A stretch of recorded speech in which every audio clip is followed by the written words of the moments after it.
Welcome to, oops, got my microphone backwards.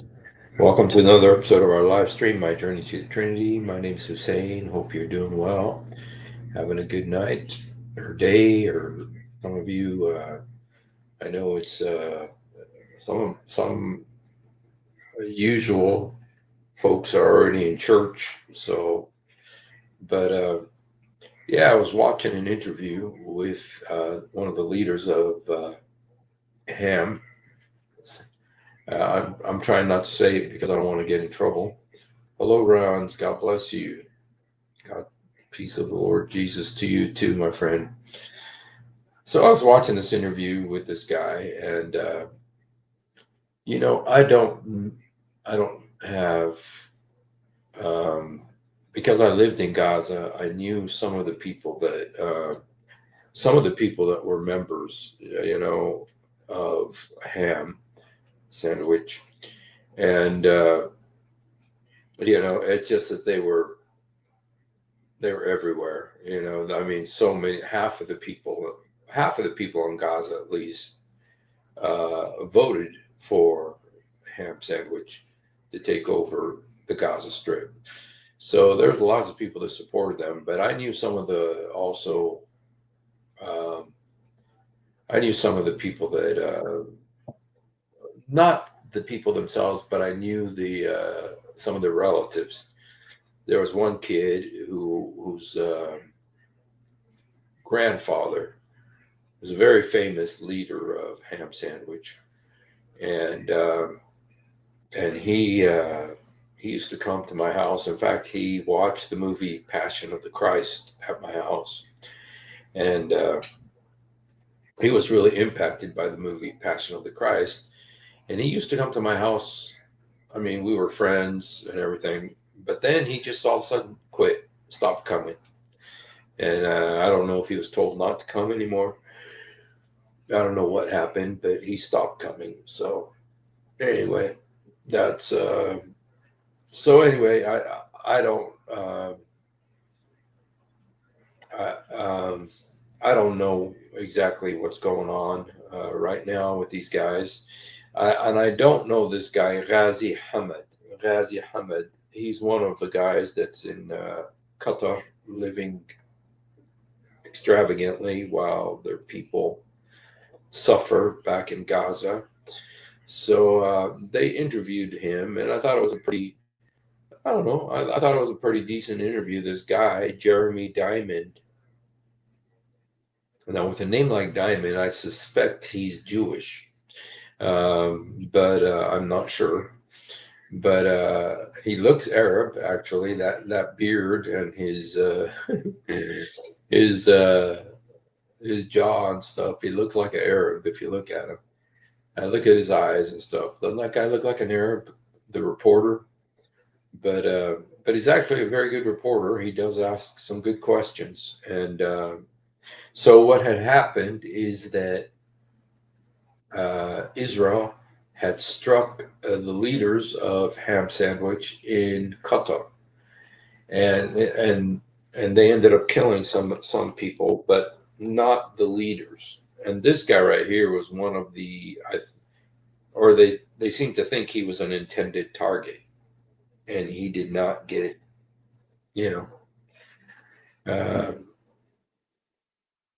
Ham sandwiched. So anyway, let's just listen a little bit to this. I think this guy does a good job of interviewing. I'm very skeptical of CNN, and I hate CNN, but this guy seems to do a pretty good job. So let's listen a little bit. That attack. I think it is miracle because the rockets are very close to us. We are under target, and it was miracle that he wasn't, wiped out. The rockets were directed to the place, but we are not in the place which was targeted. Alhamdulillah. It struck a different room, is what you're saying? We are in different place, yes. Maybe they have misinformation about the situation. I do too. The target is so heavy. They launched more than 12 rockets against the office of Dr. Khalil, and they destroyed completely. They killed 5 people there. It was a brutal attack on us. So I think it was long and very. You know, what's interesting is listening to this guy talk about a brutal attack. Okay, after what they did on October 7th, and the fact that they use the word brutal when it's about missile strikes and Strong message to us and even to Qatari that we are not interested in negotiation. We want to kill, we want to destroy, we want to assassinate. This is our own policy to handle the whole situation. Do you feel safe in Doha? No one can be safe. Israel, I think that is a country of terrorism. Israel's a country of terrorism. Okay, so with everything that they've done and continue to do, and what their charter, what their charter says,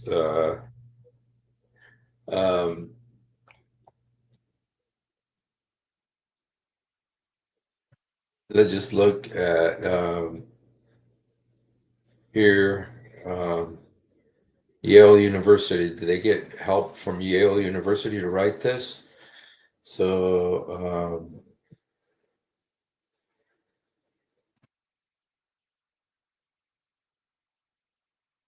okay.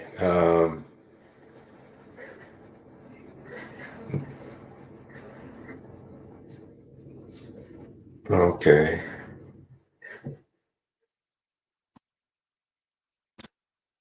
Okay. Injustice with Islamic resistance movements is one of the links in the chain of the struggle against the Zionist invaders. It goes back to 1939 to the emergence of the martyr Izzeddin Qassam and his brethren, the fighters of the Muslim Brotherhood. It goes on to reach out and become another chain. It includes the struggle of the Palestinians and Muslim Brotherhood in the 1948 war, jihad operations of the Muslim Brotherhood.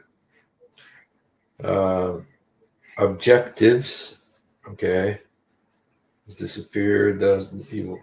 Okay, the movement found itself at a time when Islam has disappeared from life. Thus, rules shook, concepts were upset, values changed, and people took control.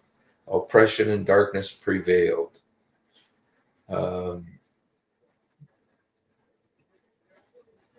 As for the objectives, they are fighting.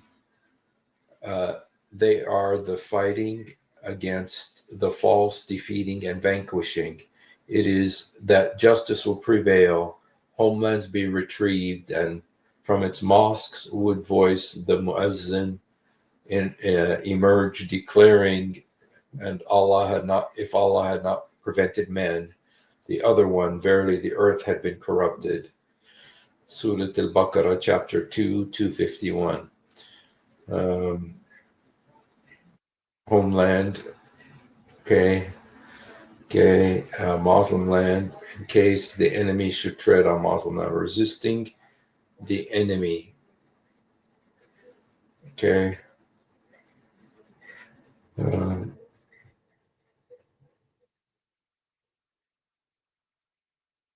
Okay, there's lots of different. A Muslim woman has a role no less important than a Muslim man, and she is the maker of men. Her role in guiding and educating new generations. The enemies have realized the importance of her role. They consider that if they are able to direct and bring her up in the way they wish, far from Islam, they should have won the battle. Okay. Woman in the home, a fighting family, whether she's mother or sister, plays an important role. Islamic art of liberation. Okay. So anyway, this is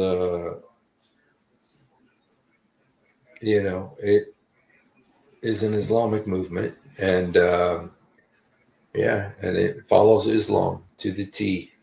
So CNN is, I hate I hate CNN, like I said, but I kind of think that this guy did a pretty good job interviewing our friend here.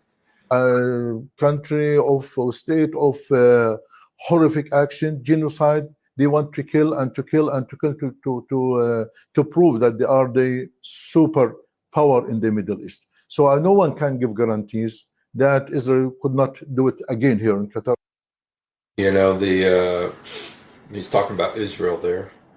or do it in other places. When you were targeted, at that moment, you and other senior Hamas leaders were reviewing the latest ceasefire proposal from the United States. 2 weeks later, where do ceasefire negotiations stand now? Now everything now is frozen because that Israel is not interested in negotiation. They are not interested now to have good contact even with Egypt or with Qatar or to achieve a peaceful agreement for the ceasefire in Gaza Strip. So how do you view the United States' role and specifically President Trump's role going forward in these negotiations, in the process of ending And we the war? suppose the United States to be honest and a neutral mediator. The Americans, they lost their credibility. All the time they support Israel on the account of the Palestinian people, and they never fulfill their promises. This is the problem of the Americans. They could not prove that they are honest and neutral mediator. This latest American proposal calls for you to release all the hostages, living and dead, in exchange for thousands of Palestinian prisoners, an immediate ceasefire, and the start of negotiations to end the war. Why not take that Look, deal? I think we have to now to reach a comprehensive deal.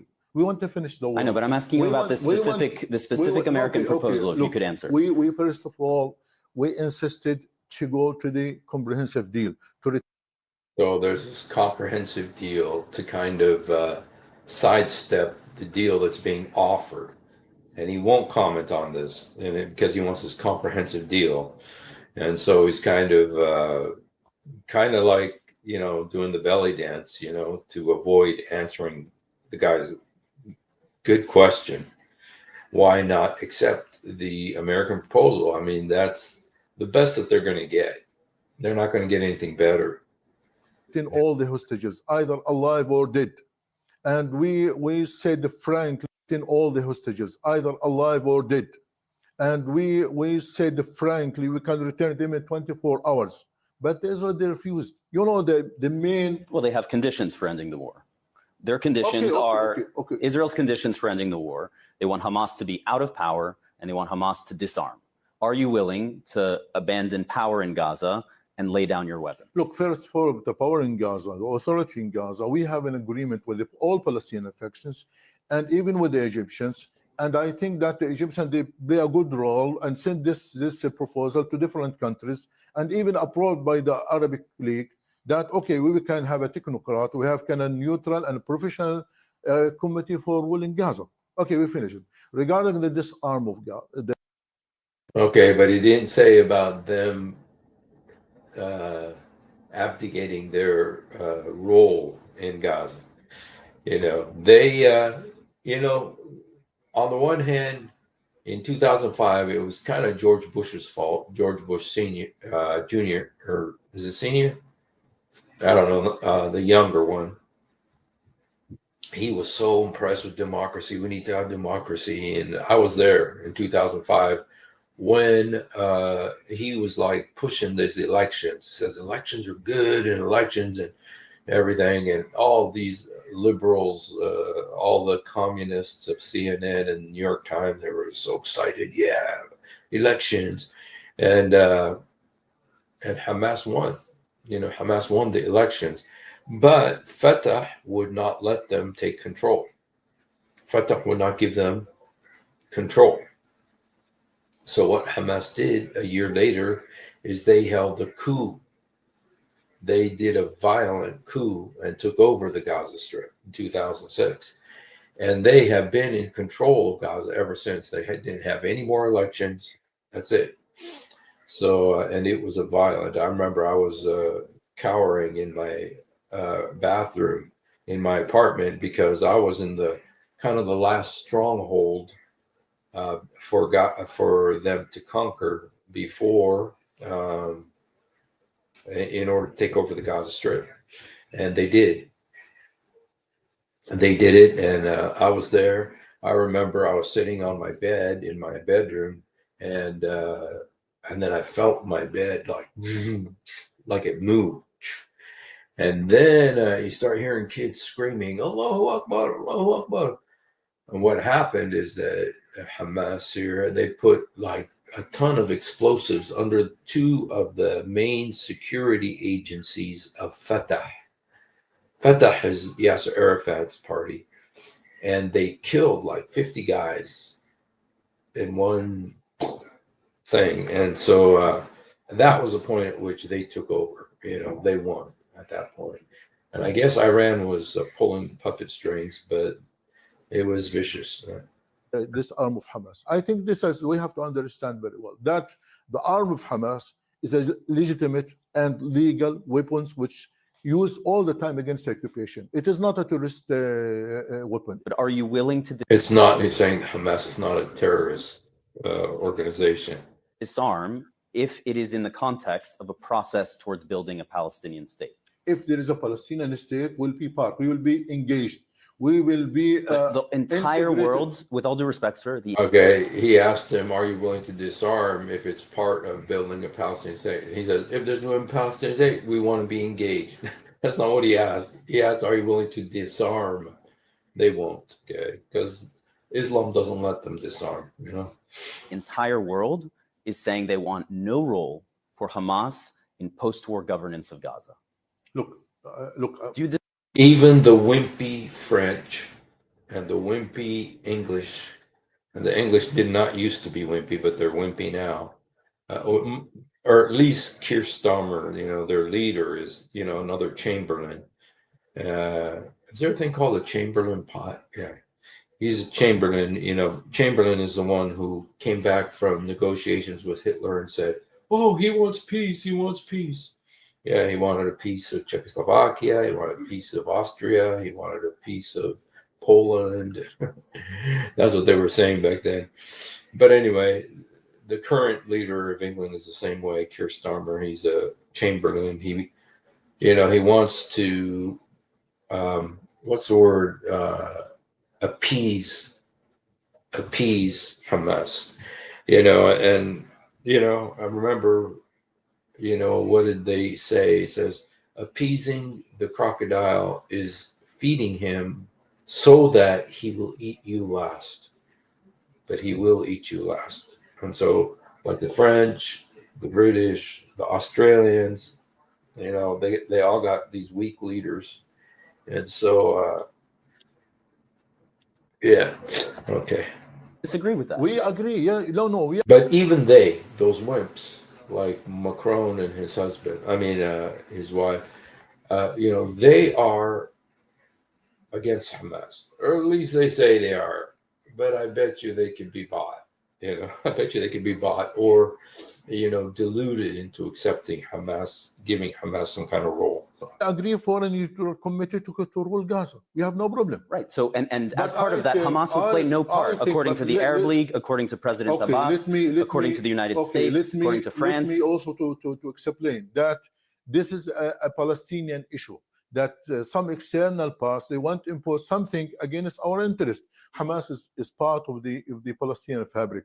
You could not exclude Hamas. But as I said again and again, regarding the ruling of Gaza, we are ready to be out of the ruling of Gaza. We have no problem with this. Hamas recently announced that Israeli hostages have been spread We're ready to be out of the ruling of Gaza, but they're not willing to leave Gaza, meaning they're going to be the puppet masters underground with their tunnels and with their money and with their weapons.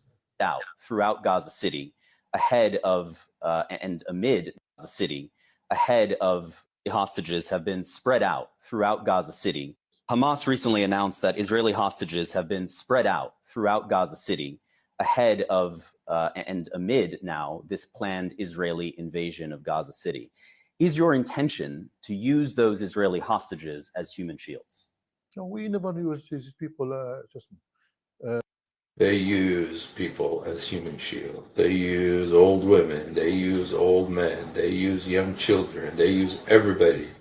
All of Gaza City Gaza Strip is a human shield to protect them underground, where they're feasting on United Nations provided rations. as shields. No, we never use him. All the time we explain that we as Hamas, we use these people, or we deal with people according to the Islamic principles. And Exactly, exactly. According to Islamic principles. Exactly. That's the problem, is the Islamic principles. values. But it was quite clear in the statement from the Al-Qassam brigades, which I think this is a false accusation against us. This is a statement from the Al-Qassam brigades, Hamas's military wing. They said that in order to deter this Israeli military invasion, they are placing Israeli hostages strategically. The hostages are spread everywhere.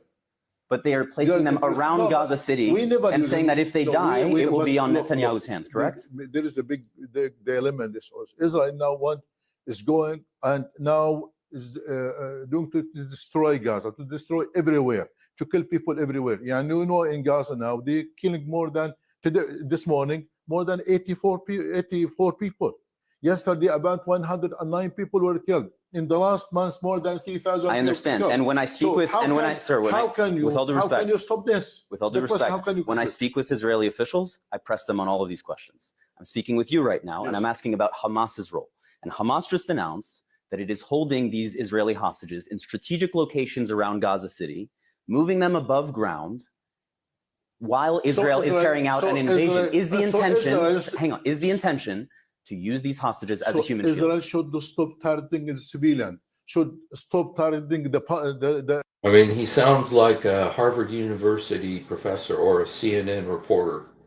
I mean, even though this guy's a CNN reporter, but he sounds like a CNN reporter, or like a, a Democrat, saying Israel should stop targeting the, I mean, they're using the Columbia University talking points, it's amazing. Or to collapse the towers, or to destroy the towers everywhere. Now they sent some technology to destroy all homes in Gaza, all towers in Gaza. What do you want to do after that? What Israel is doing now? Get rid of you. As I said, they want to demolish the whole Gaza, to destroy every hospital, mosque, school. Hospital, mosque, and schools. Did Hamas use those hospitals, mosques, and schools as firing grounds from which to fire at Israel? Yes. Schools, even churches, everywhere. How can you stop this madness in Gaza? How can you stop these? He has to mention churches because he wants to get, Candace and to get, Europe on his side. And I think he succeeded. Atrocities in Gaza. It has been nearly 2 years now since your organization, Hamas, carried out the October 7th attack, killing nearly 1,200 people, most of them civilians. It unleashed the deadliest Israeli military response that Gaza has ever seen. More than 65,000 people have been killed in Gaza, tens of thousands more injured. Gaza has been decimated. Do you accept any responsibility for triggering so much death and destruction? Look, to me, this is a big story. Now, the history did not begin on October 7th. This is a strategy, and you hear it all the time. It's like the story didn't begin October 7th. It began in 1948 or 1939, just to avoid the responsibility for October 7th.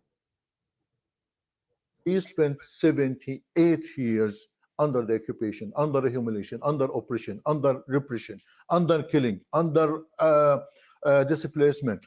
Now, why a war just focus on October 7th? What before October 7th is a result for the October 7th. I understand what you are saying, that there is history that happened before October 7th. But before October 7th, Israel had never unleashed this level of death and destruction on Gaza before. How can you look at me with a straight face and tell me that you accept no responsibility whatsoever for what has happened in the 2 years since? What is the option is left for the Palestinians to do? Yeah, and we waited for. So, I'm not asking you that. I'm asking you, sir, with all due respect, I'm asking you whether you accept any responsibility for the death and destruction that has followed since October 7th in Gaza. This is the first time that Palestinians have shown sacrifice in this Israeli-Palestinian conflict.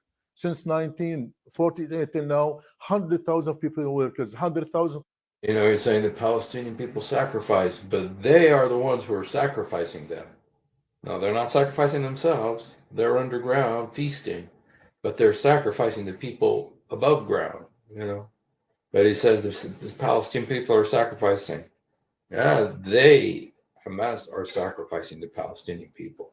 Palestinians were arrested. But what It gives is you not- the it is- what gives you the right to decide that Palestinian women and children should be sacrificed on the altar of your resistance? No, all the time we are sacrificing. We are fighting, not Hamas, the Fatah and People Front, Democratic Front. But I'm Islamic asking you Jihad. about the No, no, civilian look, deaths in Gaza and what gives you the right to decide it's a price worth paying.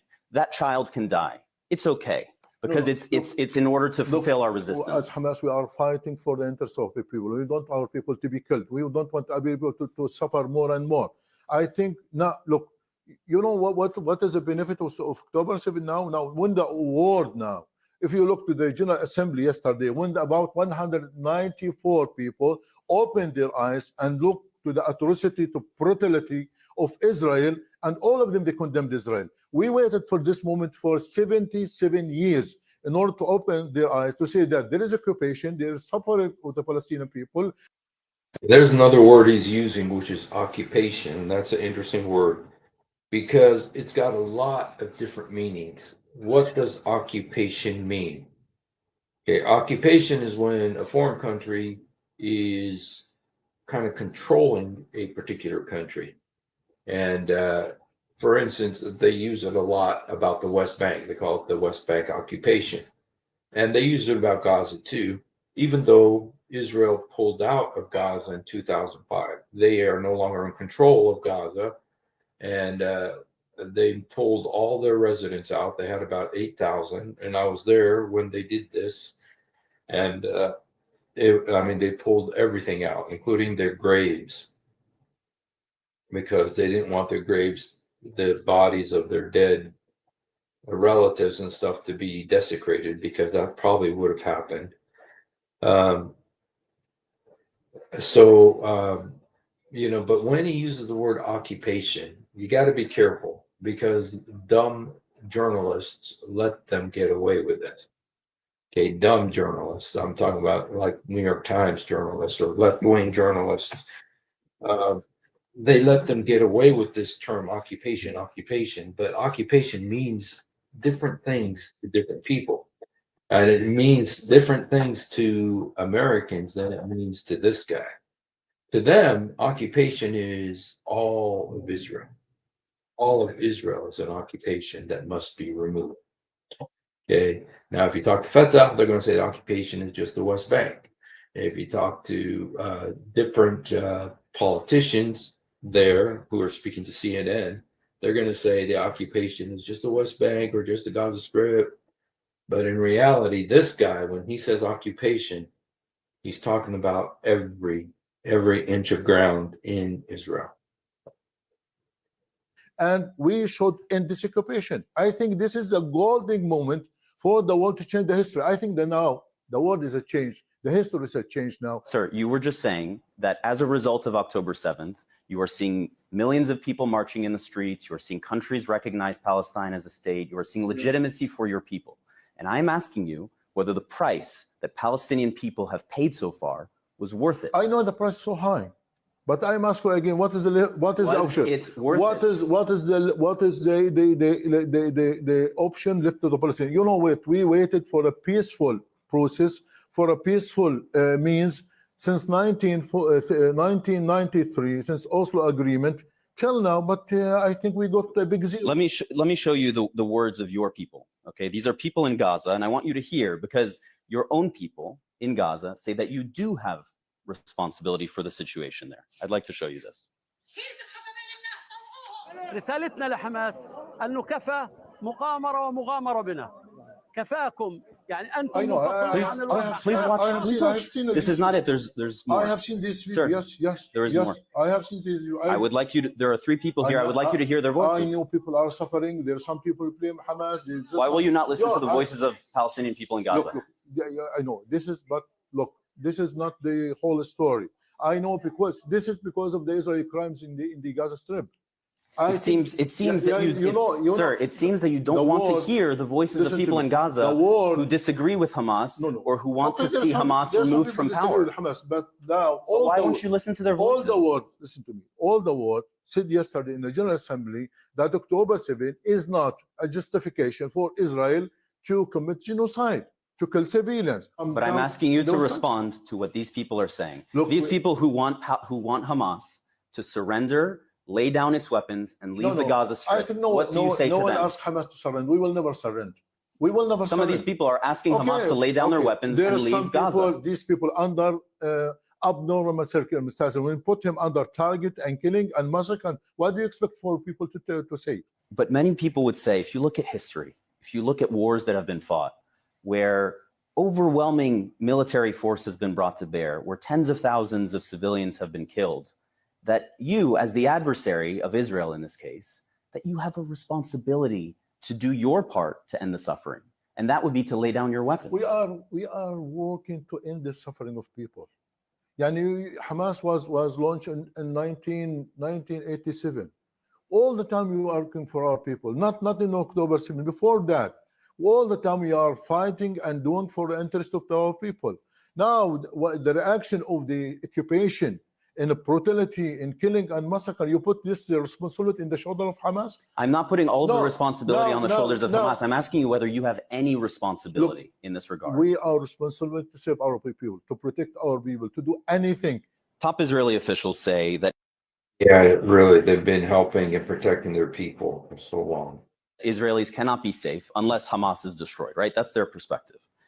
That if Hamas is allowed to continue to exist, that you will carry out October 7th style attacks again and again as long as you remain armed. Are they wrong? We want to end the occupation. Are they wrong? We want to end the occupation. Who is a danger in this Israel? It's not Hamas. Hamas never, for example, acting against Egypt or Qatar or Saudi or American or British. I think we are against the occupation. That Hamas is a part of the Palestinian society, fighting for the Palestinian society, fighting for the Palestinian cause. And so it sounds like you are saying what you said don't put the problem on the shoulder of Hamas. No, I think again, sir, when I speak with Israeli officials, I press them about what they are doing in Gaza. When I'm speaking with Hamas officials, I press them for your responsibility. And in the weeks after October 7th, you said we will do this again and again and again. There will be a second, a third, a fourth attack. With rhetoric like that, why should Israelis accept to live alongside an organization like Hamas? Before October 7, do you know that there is a siege on Gaza for 17 years? I'm very aware. Do you know that before October 7, that in the West Bank, they're expanding settlements and building settlements, taking our lands? By the way, Netanyahu says he was asked if he's going to respond to the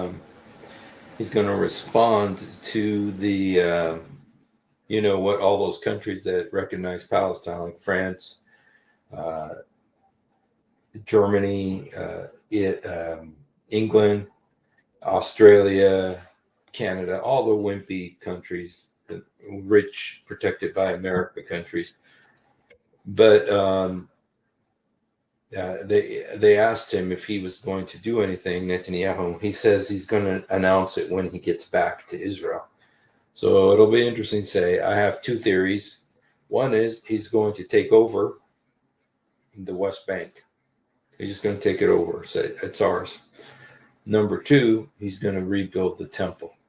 If it's one of those, you guys, you owe me $5. Okay, you can donate in many ways. So yeah, just watch and see if he doesn't do one of those. Putting what's called gates in every Palestinian towns. So I think that October 7 is not a justification to do that, to kill and to commit massacres against the Palestinians. My final question to you: how does this war end? I think it is easy. I think Mr. Trump and the world could ask the Netanyahu in order to stop the war, to stop the genocide in Gaza. Do you have any confidence that he will do that? I don't know. I think we tested them many times, but I think it is not easy to trust Mr. Trump or to trust the American administration. All the time they put the glasses of Israel. Okay. All right, so that's kind of what Hamas is saying about what's going on, and doesn't look like they have any plans to, you know, let go of power. Doesn't look like they have any plans to stop the resistance. They are more encouraged to do it, and he even said that it is the Islamic duty. So they're just doing what the Quran tells them, and there's not a lot of people who are resisting them. Not a lot of people are taking issue with them for doing that. So anyway, that was just kind of an interesting little interview I wanted to share with you. And let me just really quickly here go and check out the YouTube to make sure there's nothing I need to discuss with you.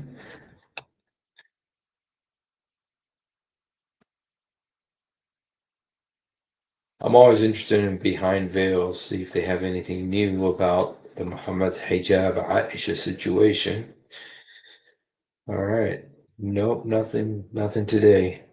So yeah, I know he's a scary looking guy. You can see the spirits. You can see the spirits controlling him. Really dangerous whenever you have somebody being super zealous of a religion or a cult. You got to be careful. Super zealous in a bad way, the way this guy was. So, all right, you guys. Well, I just want to do a short thing here. So appreciate you guys hanging out. And if you haven't done it, I encourage you to do it now. Jesus, help me. Jesus, forgive me. Jesus, come into my heart. Jesus, help me. Jesus, forgive me. Jesus, come into my heart. He loves you. We love you, but more importantly, he loves you. So come to him and be freed of the lies in Jesus' name. Amen. So thank you for being with us.